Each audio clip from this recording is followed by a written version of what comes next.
Bonjour à toutes et à tous, bienvenue sur ce webinaire consacré ce matin au biogaz. Donc je suis Arthur Laheurte, je suis conseiller énergie à la CCI du Grand Est et je suis accompagné ce matin par Louis Colotte de GRDF, Olivier Borer de Viessmann et Félix Erard de Metavos. Donc on va vous parler ce matin de biogaz et de méthanisation dans un contexte où les industriels ont de plus en plus d'objectifs de décarbonation et où l'enjeu de produire de la chaleur décarbonée devient de plus en plus important et les solutions, les solutions à trouver sont pas forcément évidentes, notamment avec le coup d'arrêt des financements ADEME à la filière biomasse du fait de la tension sur la ressource. Alors, avant de démarrer, quelques informations pour vous. Donc, cet événement, il est enregistré et vous aurez tous accès au lien de replay très prochainement. Vos micros sont par défaut coupés.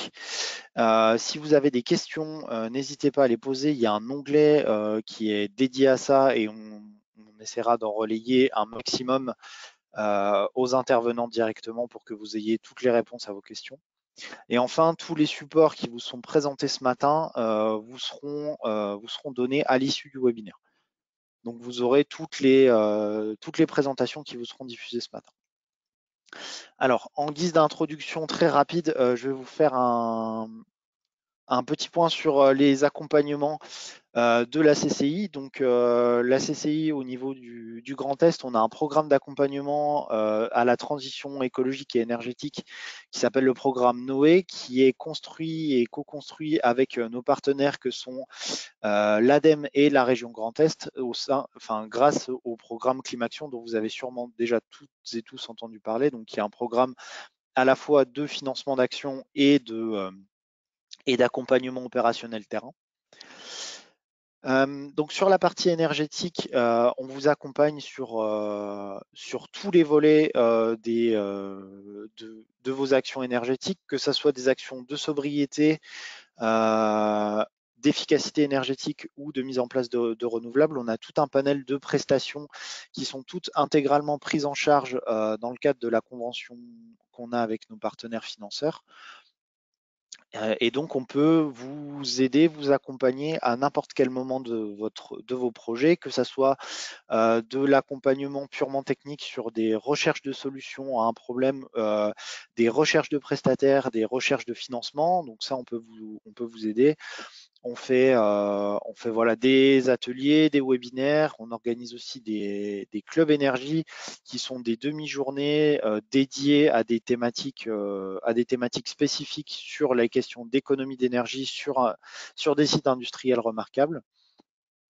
Et sur les énergies renouvelables, on vous propose des études du potentiel ENR, j'y reviendrai juste après, des pré-études de dimensionnement sur le photovoltaïque, et pareil, de la même façon, des webinaires et des ateliers sur ces choses-là.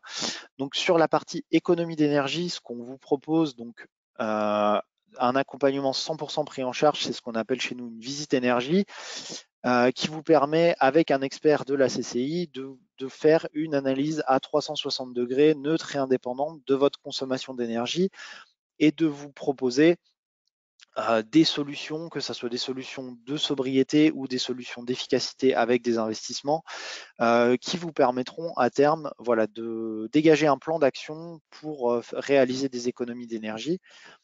Et la nouveauté depuis le début d'année, c'est que on va essayer de faire en sorte que cet accompagnement, il s'inscrive un peu sur un temps long, puisque 6 mois après la restitution du rapport, on s'engage à refaire un point avec vous sur votre avancement, sur les actions qu'on vous a proposées et sur l'avancée des différents projets qu'on aura pu évoquer ensemble au moment de cette prestation. Sur la question des énergies renouvelables, on vous propose également, donc ça c'est une nouveauté de cette année, de faire une étude de potentiel de premier niveau du potentiel ENR de votre site, donc de ne pas se limiter aux études photovoltaïques comme on le faisait jusqu'alors, mais d'aller un peu plus loin dans l'analyse pour voir, pour faire une évaluation vraiment premier niveau de la pertinence de chaque énergie renouvelable pour votre site, et du coup que vous ayez voilà, une sorte de feuille de route sur la question des énergies renouvelables, un peu comme sur la question de la sobriété et de l'efficacité énergétique. On vous accompagne également sur l'optimisation de vos flux matières et déchets. Donc, on a des experts dans l'équipe qui vont venir sur votre site et vous aider voilà, à optimiser vos flux matières, vos flux déchets, à trouver des filières de valorisation de vos flux déchets, de vos flux matières, etc., à réfléchir aux questions de réutilisation, réemploi et recyclage de vos différentes matières, voilà, donc de manière à optimiser tout ça et vous l'aurez compris, à aussi venir optimiser voilà, votre empreinte carbone et l'empreinte carbone de votre entreprise. On fait également un accompagnement sur votre vulnérabilité au changement climatique, donc en se basant sur des données de Météo France, et on est en capacité voilà, de venir dans votre entreprise et de voir quelles sont vos vulnérabilités au changement climatique. Donc, est-ce que votre activité elle est plutôt sensible à des phénomènes de sécheresse? Est-ce que elle va être plutôt sensible à des phénomènes d'inondation, de forte chaleur, etc. Donc voilà, ça vous permet d'avoir un premier état des lieux par rapport à la sensibilité de votre entreprise aux impacts futurs du changement climatique. Donc, je vous l'ai dit, on a une équipe qui est constituée sur tout le territoire du Grand Est. Donc, vous avez les coordonnées de tous mes collègues qui sont en capacité de répondre à vos questions sur les différentes thématiques que je viens d'évoquer et en fonction des différents territoires de la région. Donc, n'hésitez pas à nous solliciter. Comme dit, l'intégralité de nos accompagnements est 100% pris en charge.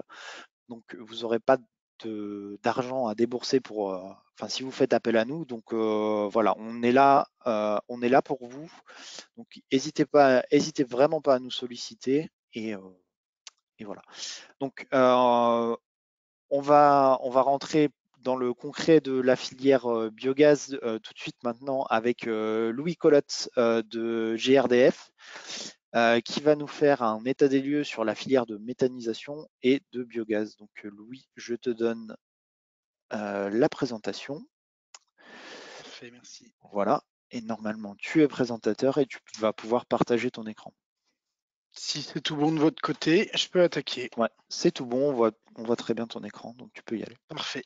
Merci pour cette introduction et puis pour la possibilité d'intervenir aujourd'hui auprès des acteurs notamment industriels. Donc voilà, moi je suis Louis Colotte, ingénieur en efficacité énergétique au sein de GRDF. Et ma mission d'aujourd'hui, ça va être de promouvoir l'énergie gaz vert et pour voilà, vos enjeux de décarbonation. Donc, vous donner quelques tips pour voilà, faire un état des lieux de la filière et d'aller un petit peu plus loin sur comment concrètement se décarboner avec ce gaz. J'ai une petite slide d'introduction pour vous rappeler un petit peu le mix énergétique français. Donc, on voit bien ici la thermosensibilité de la France, donc c'est-à-dire qu'il y a beaucoup plus de consommation en hiver qu'en été, x4, 4 fois plus de consommation l'hiver. Et on peut pallier à ces pointes de consommation grâce aux énergies stockables. Donc on voit le bandeau en bleu en bas qui est plutôt sur l'électricité, donc principalement d'origine nucléaire. Mais l'électricité, on peut que très peu la stocker, donc forcément, on a besoin d'autres énergies. Et en vert, on a le gaz qui représente la plus grosse part de de consommation, notamment hivernale et notamment pour le chauffage des bâtiments, mais bien évidemment pour le process industriel et autres. Donc on ne va pas pouvoir du jour au lendemain se passer d'énergie, notamment stockable et du gaz. Voilà un petit peu le rappel pour se dire que le tout électrification ne tiendra pas, bien entendu. Donc on a du gaz, on a besoin du gaz, et comment aujourd'hui le décarboner, c'est plutôt la solution. On connaît tous les gaz fossiles. Donc voilà, on va aller puiser dans les sous-sols du gaz qui a été stocké pendant des années, qui gênait personne. On vient le puiser, le brûler et émettre tout le CO2 dans l'atmosphère. Donc forcément, beaucoup de réchauffement climatique. L'idée, c'est de développer rapidement et fortement le gaz, le biogaz ou biométhane. Donc c'est du gaz issu de méthanisation. On va faire fermenter des déchets organiques dans un méthaniseur et on va pouvoir obtenir certains gaz, notamment du gaz naturel, hein, avec une fermentation rapide, hein, sur quelques semaines, et produire aussi du digestat. Donc c'est un engrais naturel. Je sais que Metavos en reparlera, donc je vais pas m'épancher là-dessus. Et on voit surtout au niveau du bilan carbone, hein, on passe de 240 grammes de CO2 par kilowattheure à 44 grammes. Donc ça, c'est les chiffres ADEME. Donc une décarbonation très forte, hein. On se positionne entre le bois et l'électricité à peu près en contenu carbone. Processus de méthanisation rapidement, hein, je l'ai déjà un tout petit peu expliqué. On va mettre des déchets organiques, donc ça peut être des résidus d'agriculture ou d'industrie, notamment agroalimentaire, tout ce qui est boue de stations d'épuration, et ce qui arrive aussi un petit peu, les déchets des collectivités, des ménages, des cantines notamment, etc. Donc, on va venir fermenter ça dans un digesteur pendant plusieurs jours, plusieurs semaines à 38 degrés pour reproduire un petit peu ce que fait le corps humain, hein, ou la panse d'une vache, admettons, si on veut prendre un exemple. Il en ressort du digestat, donc c'est épandu après sur les cultures agricoles en engrais naturels. Et au niveau GRDF va venir sur le poste d'injection, donc voilà où commence le rôle de GRDF, pour injecter dans le réseau et surtout contrôler que le gaz produit par le méthaniseur est conforme et identique au gaz naturel présent dans le réseau.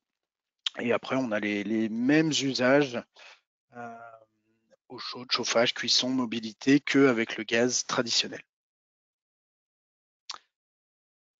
Pour se projeter à horizon 2050, parce que c'est un petit peu la cible que nous nous sommes fixés également avec l'État, on a un potentiel sur la méthanisation de 130 TWh. Alors aujourd'hui, on en consomme 450 TWh, hein, de gaz en France, donc on ne va pas pouvoir tout résolver avec la méthanisation.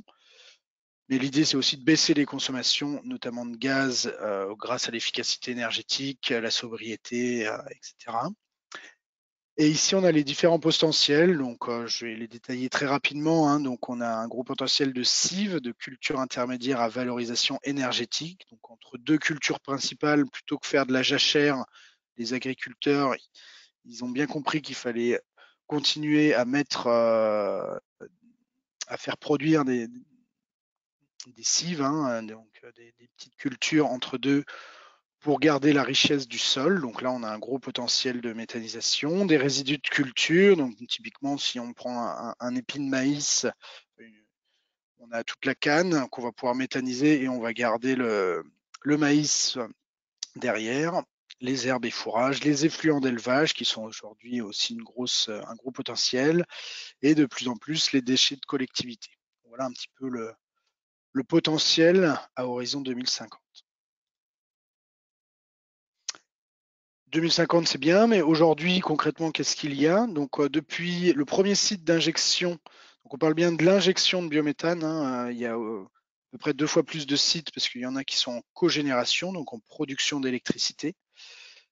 Aujourd'hui, on est à 650 sites en France d'injection, donc ce qui représente à peu près 3 millions de logements neufs. On est à 12 TWh de gaz injecté sur le réseau, et on voit que la croissance est assez exponentielle parce que c'est une filière qui a une dizaine d'années et on voit qu'elle se développe de plus en plus sur notre territoire et que le potentiel est là derrière pour en construire davantage. Donc on a au moins 1000 sites dans les cartons qui vont sortir de terre dans les années à venir. Si on veut se comparer, l'Allemagne en a 15 000, 12 ou 15 000. Donc on a encore largement de quoi développer la filière. Pour la roadmap, je vous en parler. Aujourd'hui, on a 12 TWh, ce qui représente à peu près 3% de gaz vert à l'échelle nationale. Si on se projette sur le Grand Est, on est à 8%. Donc 8% du gaz consommé en Grand Est provient de la méthanisation. Donc voilà, c'est un chiffre qui évolue en permanence, et avec qui on a des objectifs plus importants, notamment en 2030, ça sera 20% de gaz vert dans les réseaux à l'échelle nationale, jusqu'à atteindre en 2050 100% de gaz vert. Alors pas qu'avec la méthanisation, je vais y revenir juste après. Et on voit qu'aujourd'hui, la filière méthanisation pèse autant que la filière photovoltaïque, et on est l'équivalent à peu près de 2 réacteurs nucléaires. Et en 2030, l'équivalent de 10 réacteurs nucléaires. Donc on voit que la puissance et le développement est bien présent. On a parlé de la méthanisation. Donc voilà, on collecte des déchets et le gaz est injecté dans le réseau GRDF.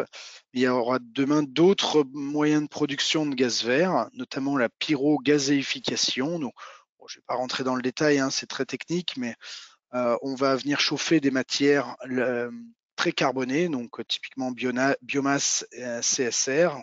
On va venir les chauffer sans flamme et ça va pouvoir émettre certains gaz, notamment du CH4, donc ça qu'on va pouvoir traiter directement, et aussi de l'hydrogène. Donc l'hydrogène, voilà un des vecteurs énergétiques de demain, même d'après-demain, c'est encore peu mature. Et cet hydrogène, alors il y a une possibilité, c'est la méthanation, à pas confondre avec la méthanisation. Donc c'est de reformer une cellule de CH4 à partir d'hydrogène. Donc on va mettre une molécule de carbone avec 2 molécules d'hydrogène pour reformer notre CH4 qu'on sait traiter, utiliser, distribuer dans nos réseaux. Donc ça c'est une des possibilités. L'autre possibilité, voilà, le troisième vecteur aussi, ça sera le power to gas. Donc là, on connaît l'électrolyse de l'eau pour fabriquer de l'hydrogène, donc à partir d'électricité excédentaire renouvelable pour faire de l'hydrogène vert. Et après, cet hydrogène, voilà, est-ce qu'on pourra demain l'injecter tout ou partie dans le réseau? Est-ce qu'on fera que de la méthanation? Est-ce qu'il y aura des réseaux d'hydrogène dédiés à 100% hydrogène? Voilà, c'est un petit peu toutes les questions qu'aujourd'hui on se pose, notamment au niveau des acteurs de distribution du gaz. La pyrogazéification commence à être de plus en plus mature. On a une petite dizaine de sites aujourd'hui en France avec un potentiel de 90 TWh de production d'ici 2050. Voilà, la filière commence seulement à émerger. Donc voilà, avec 60% de CSR, 20% de déchets de bois, donc du bois qu'on ne peut pas valoriser en chaufferie, et 20% de biomasse diverses. Je vous ai présenté les objectifs de GRDF, les 20% de gaz vert en 2030. L'État a été un petit peu plus calme et s'est fixé un objectif de 15% en 2030, donc 50 TWh, mais la méthanisation est la seule énergie renouvelable à avoir dépassé les objectifs du gouvernement. Donc on est en bonne phase quand même pour obtenir les 20% en 2030.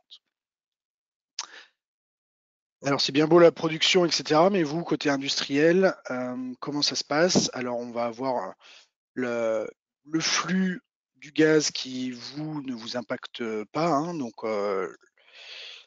ce qui va impacter, c'est la garantie d'origine. Donc physiquement, vous n'allez pas forcément consommer du gaz vert, vous en consommez peut-être déjà sans vous en apercevoir parce que vous êtes à proximité d'un méthaniseur. Il y a certaines villes ou mailles qui sont saturées en été, donc ils sont à 100% de gaz vert en été. Donc Donc ça, c'est pour la partie réseau. Et pour la partie décarbonation, donc il va falloir aller consommer des garanties d'origine. Donc vous allez consommer une garantie d'origine, mais non palpable, si je puis dire, donc grâce à un certificat qu'on va voir jusque-là. Donc une garantie d'origine, c'est 1 MWh. Donc ça coûte entre 10 et 15 euros pour avoir une garantie d'origine. Donc forcément, il va y avoir un surcoût lié à un contrat de gaz vert pour justement pouvoir justifier auprès des autorités, auprès des douanes. Si vous êtes un industriel soumis à quota CO2, bah, vous pouvez, depuis le mois d'avril 2023, vous décarboner grâce à ces certificats de garantie d'origine.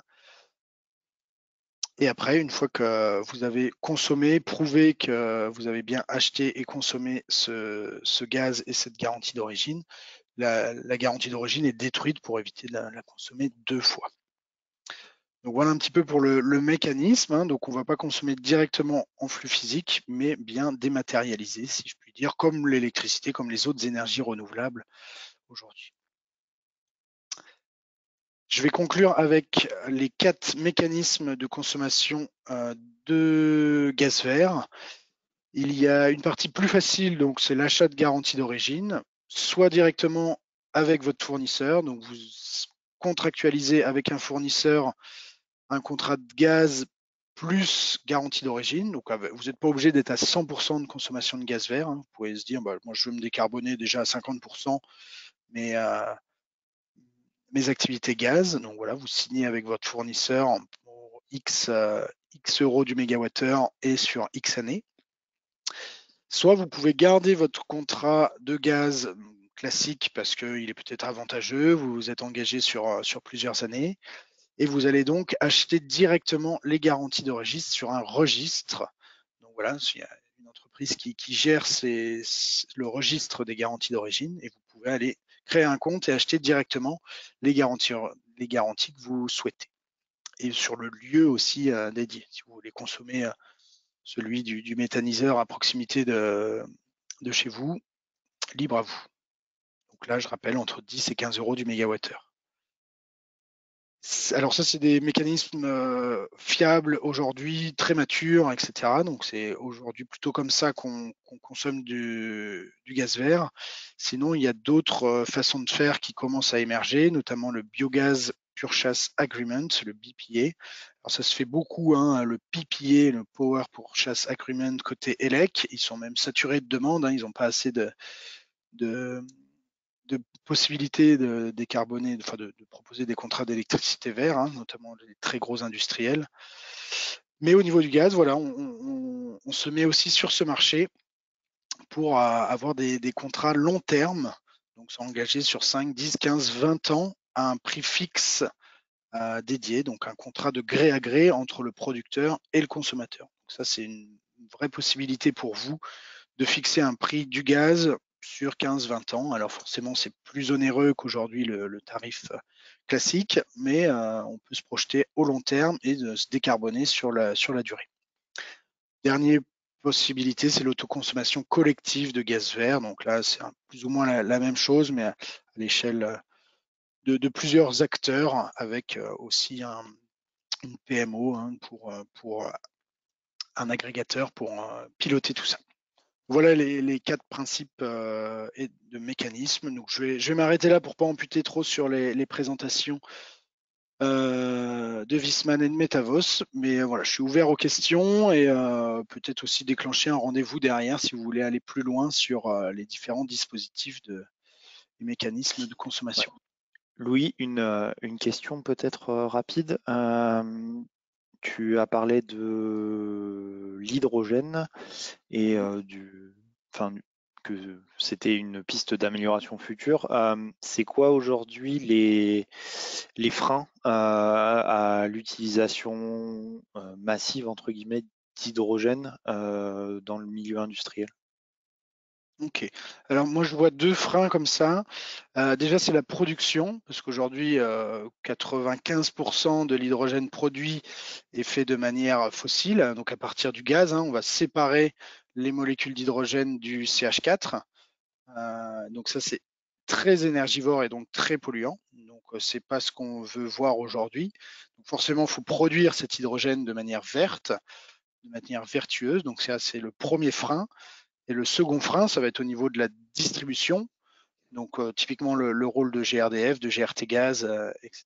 Parce que les fabricants, on va le voir juste après avec Viessmann, ils sont déjà plus ou moins aptes à produire et à brûler de l'hydrogène dans leurs produits. Donc, ça, c'est super. La filière est déjà prête.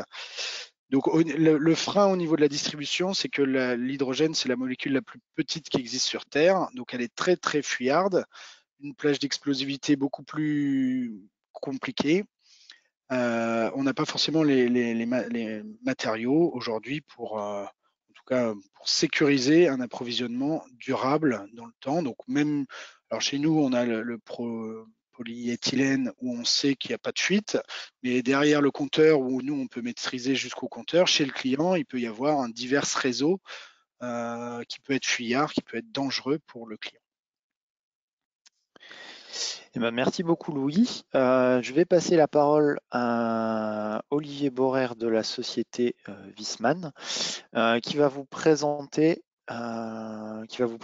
une solution concrète de chaudière pour traiter le biogaz. Donc Monsieur Borer, c'est à vous. Donc on voit bien votre Bonjour, écran, c'est tout bon. c'est bon? Ok, parfait. Donc bonjour, Olivier Borrer, société Viessmann Industrie France. Donc moi je suis responsable back-office et chef produit pour toutes les solutions industrielles. Viessmann Industrie, on est la branche industrie du groupe Viessmann et notre mission c'est de proposer aux industriels des solutions sur mesure et efficientes pour la production de chaleur industrielle. Donc de la chaleur généralement sous forme de vapeur ou d'eau chaude ou d'eau surchauffée.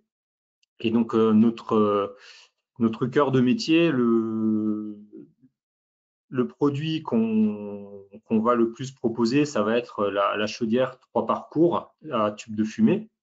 Donc dans notre gamme, elle s'appelle la chaudière Vitomax, qui va permettre de produire entre 500 kg et 31 tonnes de vapeur, de 6 à 25 bars, ou de l'eau chaude ou de l'eau surchauffée entre 2 et 21 MW.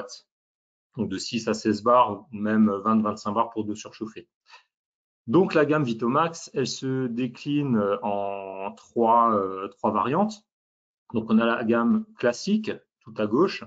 Alors cette gamme-là, elle va être équipée d'un brûleur et on va utiliser donc tous les types de combustibles, on va dire commerciaux. Donc ça peut être du gaz, du biogaz, du fuel, du biofuel, effectivement également de l'hydrogène. Les chaudières sont compatibles jusqu'à 100% d'hydrogène. On va avoir une variante tout à droite qui, elle, va être 100% électrique, donc qui va être équipée de thermoplongeurs à la place du brûleur. Et on va avoir une version hybride qui va permettre à la fois d'utiliser un combustible et ou l'énergie électrique. Donc cette chaudière, c'est celle sur laquelle on va c'est celle qu'on va un peu plus approfondir aujourd'hui. Donc la chaudière hybride, comme je disais, elle est compatible avec les biofuels, les biogaz.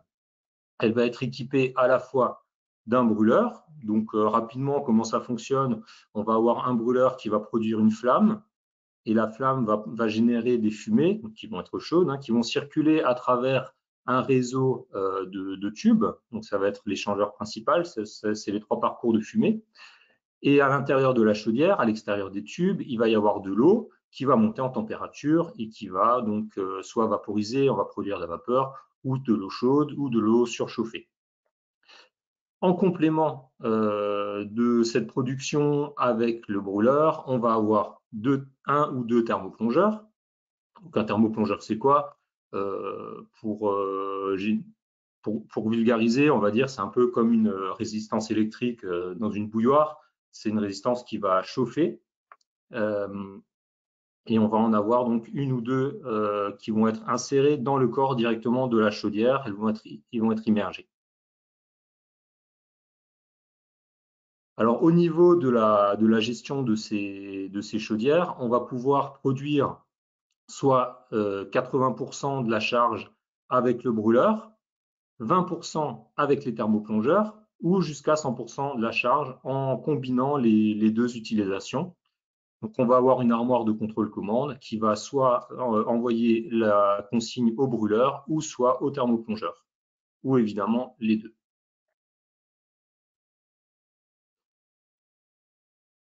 Alors, l'avantage de cette solution, ou un des avantages, c'est que les thermoplongeurs vont permettre de couvrir le minimum technique du brûleur. Effectivement, un brûleur, il ne va pas pouvoir moduler de 0 à 100%. Il va y avoir une plage de modulation qui va être entre 10 et 100% ou 20 et 100% de la charge. Donc, ça veut dire que si vous avez un process qui a de grosses variations et on peut se retrouver par moment en dessous de la charge minimum du brûleur, on peut avoir un phénomène de stop and go. En fait, le brûleur risque de s'arrêter régulièrement et dans certains cas, ça peut générer une usure prématurée. Donc, dans ces cas-là, l'utilisation d'un thermoplongeur est tout à fait indiquée parce qu'il va prendre le relais du brûleur dans les basses charges entre 0 et 20%. Donc, comment ça va fonctionner? Donc, simplement, le thermoplongeur, il va avoir plusieurs allures. Donc, si vous voulez, c'est comme plusieurs nappes qui vont pouvoir s'allumer ou s'éteindre. Donc, c'est-à-dire, par exemple, un thermoplongeur d'1 mégawatt qui a 5 allures, il aura 5 allures de 200 kW. Donc, on en allume une, il y a 200 kW, on en allume deux, c'est 400, etc. Et en plus, on va mettre en place un gradateur qui va permettre de moduler sur une des allures et qui va nous permettre d'avoir vraiment une modulation fine. Ces thermoplongeurs, ils vont également pouvoir assurer le maintien en pression ou en température lors des phases d'arrêt du brûleur. C'est-à-dire s'il n'y a pas de consommation à un moment donné ou si vous avez plusieurs chaudières, dont une qui va être en stand-by, le thermoplongeur, il va pouvoir maintenir la chaudière en pression et en température et ça va permettre donc de redémarrer très, très rapidement. Donc les avantages, c'est au niveau technique un démarrage progressif, moins de contraintes thermiques, parce que quand le brûleur va redémarrer, la chaudière va déjà être plus ou moins chaude, elle aura été préchauffée via les thermoplongeurs. Donc une plage de modulation accrue. On va avoir un rendement qui va être plus élevé. Effectivement, une chaudière, elle va avoir un rendement de l'ordre de 95-96%. Avec les thermoplongeurs, on va être plutôt 98-99%. On a une réduction des émissions atmosphériques, donc c'est-à-dire que en électrique, on est à 0 CO, 0 NOx. On a une disponibilité plus rapide de la chaudière et on a également un phénomène d'image de l'entreprise qui est plus donc on a un gain pour l'image de l'entreprise grâce à l'utilisation d'énergie durable. Alors, on a déjà quelques réalisations, quelques références.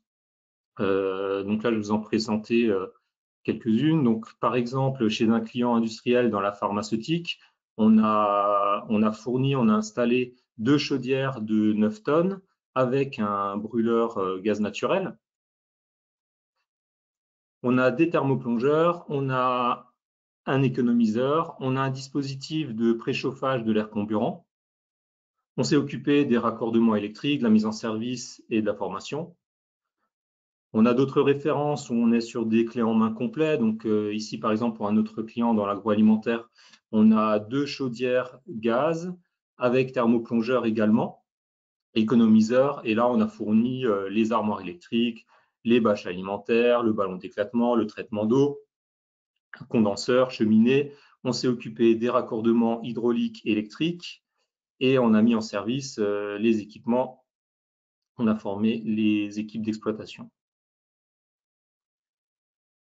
Un dernier exemple, chez ce client, c'est un petit peu particulier. Il n'a pas tout de suite fait le pas de l'hybridation. Par contre, on lui a fourni une chaudière qui est prééquipée d'un piquage pour mettre en place un éventuel thermoplongeur dans l'avenir.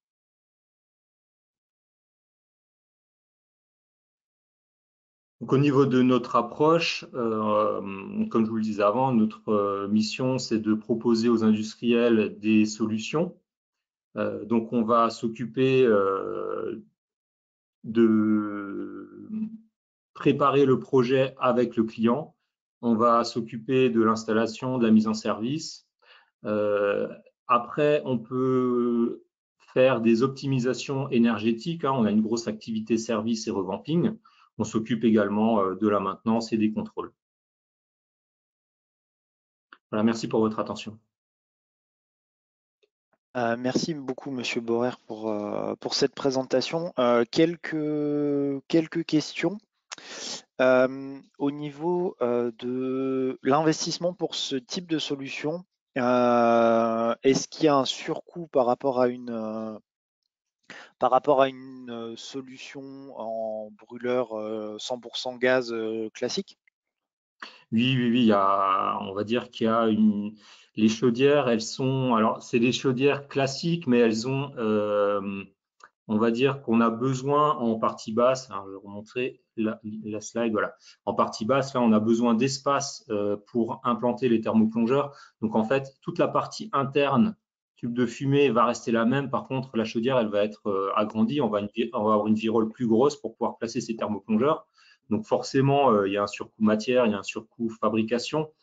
Et après, il y a une autre partie qui coûte un petit peu, c'est l'armoire de puissance des thermoplongeurs.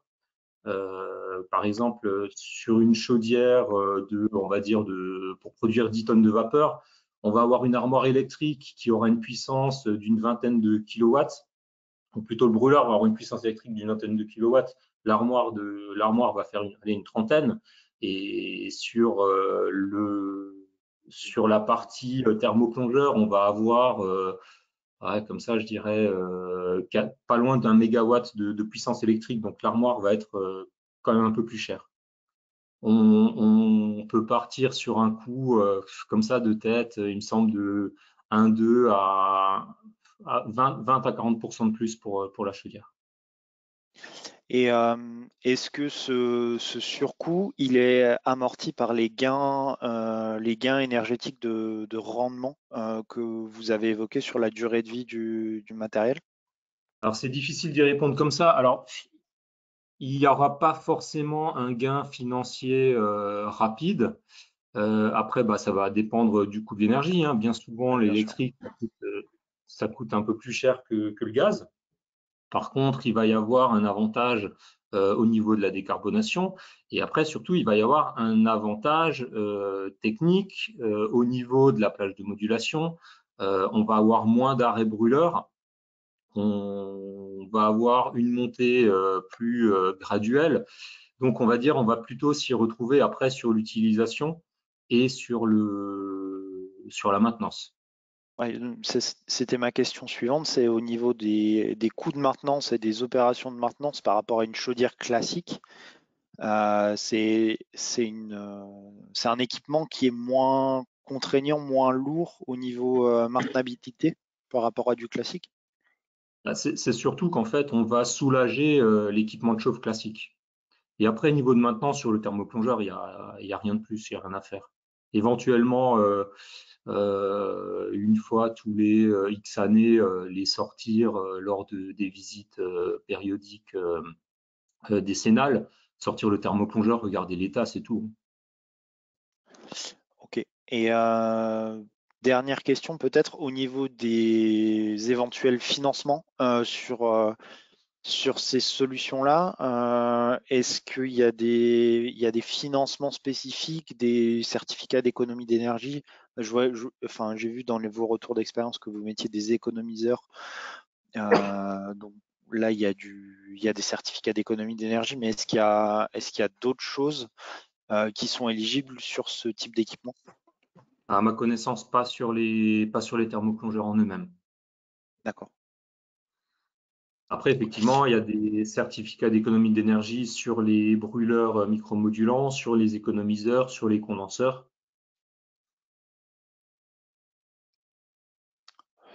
Ok. Eh ben, écoutez, merci beaucoup. Louis, si tu peux juste remettre ton micro, on a une ou deux questions sur la filière biogaz. Et notamment sur les différences entre les territoires sur leur autonomie en biogaz. Est-ce qu'il y a des territoires qui sont aujourd'hui autonomes? Il y a une question qui porte sur le département de la Moselle notamment. Est-ce que tu sais, tu sais si voilà, il y a des territoires qui sont déjà autonomes en biogaz? Alors, autonome en biogaz, non, enfin, pas surtout tout au long de l'année, parce que forcément, comme je vous l'ai montré, on consomme beaucoup plus l'hiver que l'été. Alors, sur l'été, oui, j'ai l'exemple de la commune de Troyes. À Troyes, ils sont justement même saturés, ils produisent plus de biogaz que ce qui est consommé. Donc, ils sont toute la commune, toute la maille est à 100% de biogaz en été. Donc voilà, nous, notre rôle, c'est aussi de pouvoir développer et faciliter le développement du gaz vert. Donc on va aussi venir coupler les mailles. En Alsace, par exemple, celles de Mulhouse et d'Altkirch ont été couplées récemment pour pouvoir augmenter la capacité de production de biométhane. Et après, l'autre possibilité, c'est de remettre, enfin, de faire des rebours, on appelle ça. Donc, c'est de mettre en pression le gaz pour le mettre sur le réseau GRT Gaz. Donc, c'est nos confrères avec des plus gros tuyaux, des plus grosses pressions pour justement pouvoir aller le stocker. Donc, ça, c'est aussi le développement de demain. Merci beaucoup, Louis. Donc du coup, on va terminer la présentation de ce matin par Monsieur Erhardt et la société Metavos. Donc je vous passe la main. Ouais. Hop. Donc normalement, vous avez la main pour partager votre écran. C'est bon, on voit bien votre écran, donc vous voyez pouvez y aller. l'écran. Parfait. Ok, donc je me présente, donc moi c'est Félix Héra de la société Metavos, moi je suis ingénieur projet dans cette société et je suis accompagné de mon collègue Michael Dumazo de Lignonel Environnement et Eugénie Fletcher aussi de Lignonel Environnement. Voilà, donc aujourd'hui on va vous parler de la méthanisation, d'un process en particulier de méthanisation sur une plateforme à Oberschaffolsheim, aux portes de Strasbourg. Donc, juste pour faire un rapide point, une contextualisation. Donc, Metavos appartient au groupe Lingeneld. Groupe Lingeneld qui est un groupe familial. On est basé dans tout le Grand Est. On a le siège social qui est à Dabo.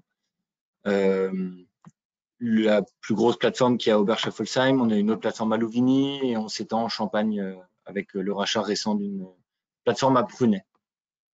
Voilà, on chiffre 240 millions de chiffre d'affaires, on est 640 personnes, ce sont les chiffres de 2023. Le groupe est décomposé autour de 4 pôles, principalement et historiquement les travaux publics, donc qui constituent encore aujourd'hui un peu moins de la moitié de l'activité du groupe.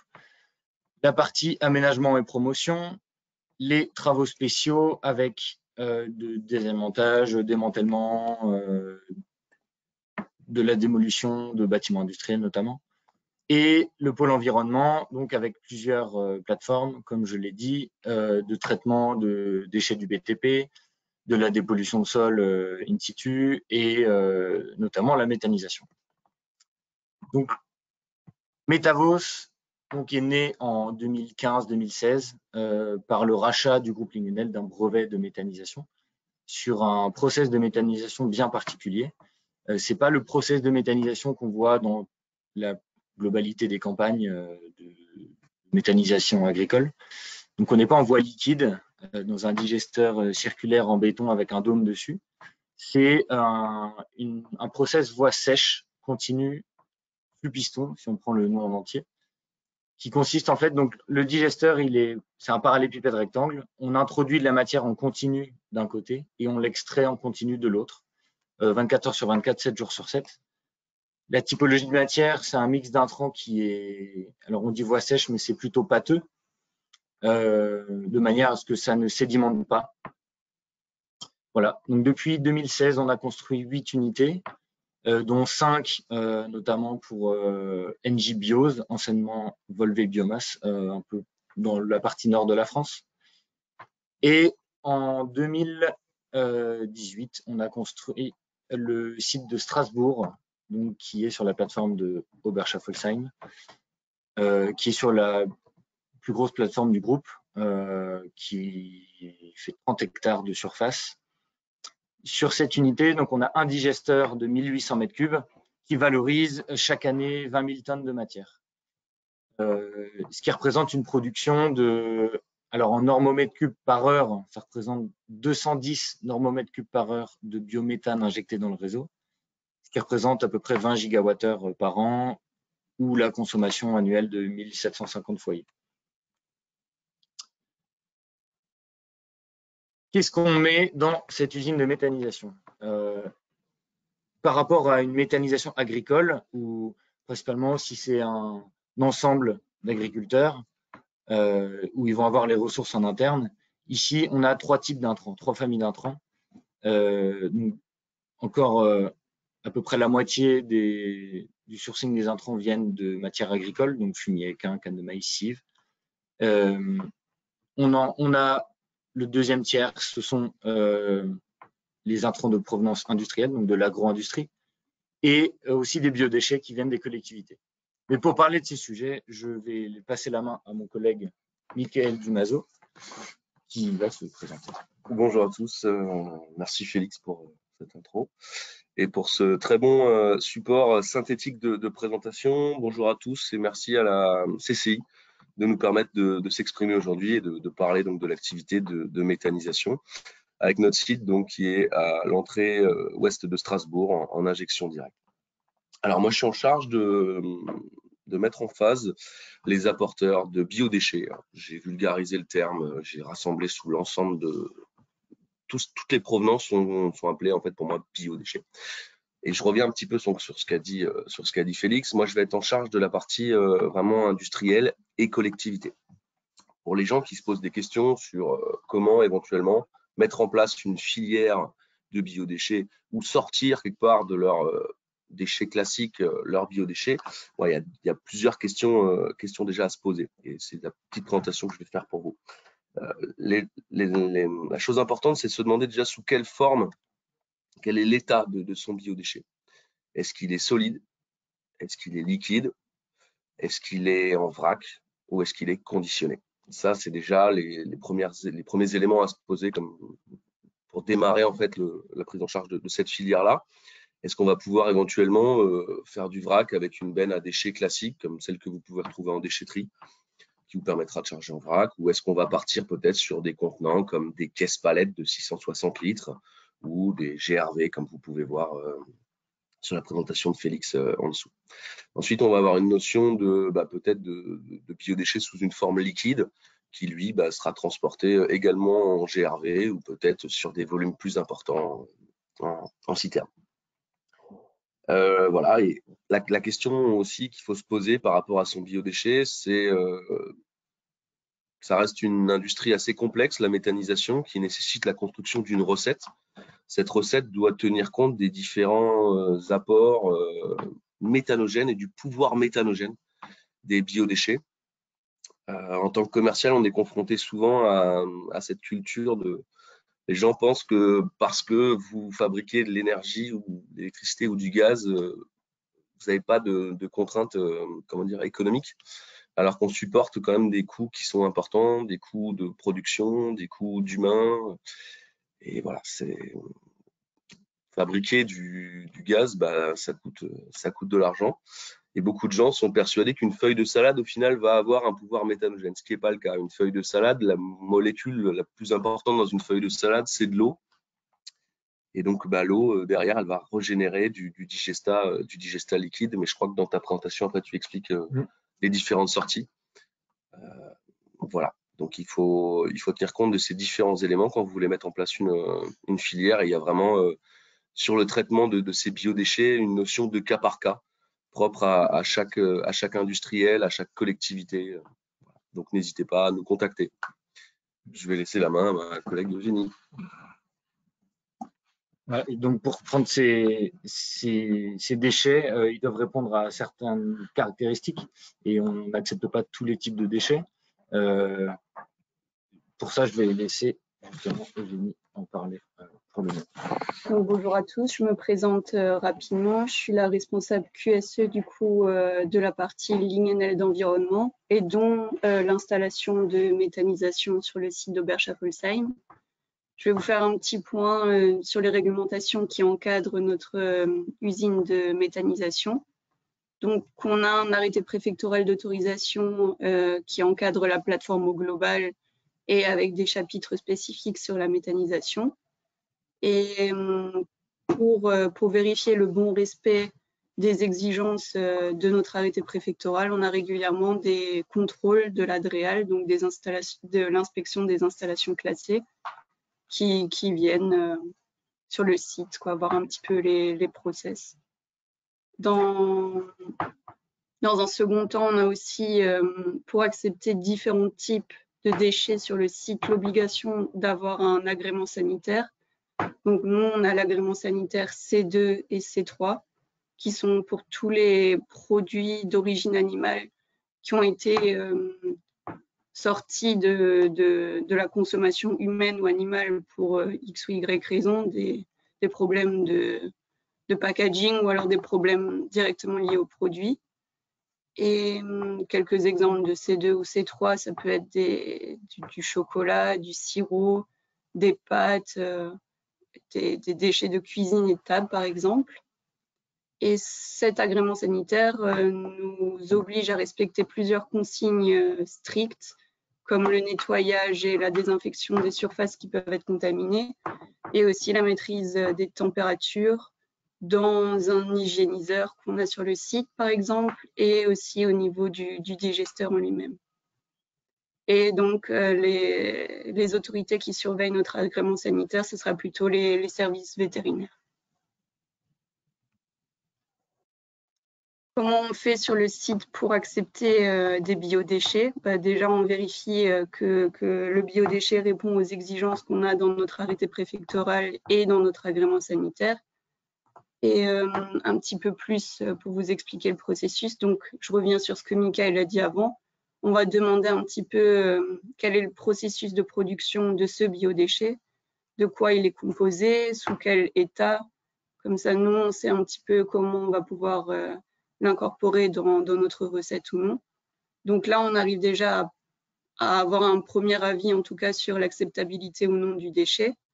Ensuite, on peut réaliser des échantillonnages sur le produit en lui-même pour vérifier comment il va se comporter en fait avec le reste de la recette et aussi pour vérifier son pouvoir méthanogène, par exemple. Et donc, à ce moment-là, on peut accepter le biodéchet. Et ensuite, dans le cadre de notre arrêté préfectoral et agrément sanitaire, on fera aussi des vérifications de conformité à réception pour à nouveau s'assurer que toutes les conditions sont respectées. Et donc, on a aussi chaque étape du processus d'acceptation qui comporte des informations qu'on enregistre à nouveau pour le montrer aux autorités de régulation, Pour vous présenter un petit peu plus les différents produits qui sont issus de notre méthanisation. Donc, en sortie, on obtient des digestats liquides et des digestats solides. Un digestat solide, on l'envoie en fait sur des plateformes de compostage pour encore être maturé. Et on en sort un produit qui est normé, donc qui respecte à nouveau une norme pour finir en compost. Et pour le digestat liquide, celui-ci, on va le diriger directement vers les sols, donc des terrains agricoles, pour être répandu avec un un travail avec la Chambre d'agriculture d'Alsace qui nous gère le plan d'épandage. Et pour l'injection du biométhane, comme Michael le disait, on est directement relié au réseau, donc ça part directement dans le réseau. Et en ce qui concerne les analyses qu'on fait, donc il y a des analyses sur le biométhane qui est injecté, il y a des analyses sur le digestat solide et liquide pour valider à chaque fois les sorties de notre méta. Donc voilà. Merci Eugénie.